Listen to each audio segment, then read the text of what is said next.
শরীফ আখলিস দীনাকা ইয়াকফিকাল আমালুল কলিল।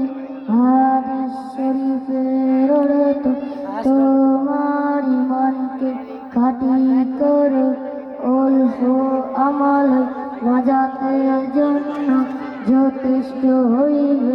2 নম্বর হাদিস শরীফ খৈরুকুম মান তাআল্লামাল কুরআনা ওয়া আল্লামা। হাদিস শরীফের অর্থ তোমাদের মধ্যে সর্বোত্তম ওই ব্যক্তি যে কোরআন মাটি শিক্ষা করে এবং শিক্ষা দেয়।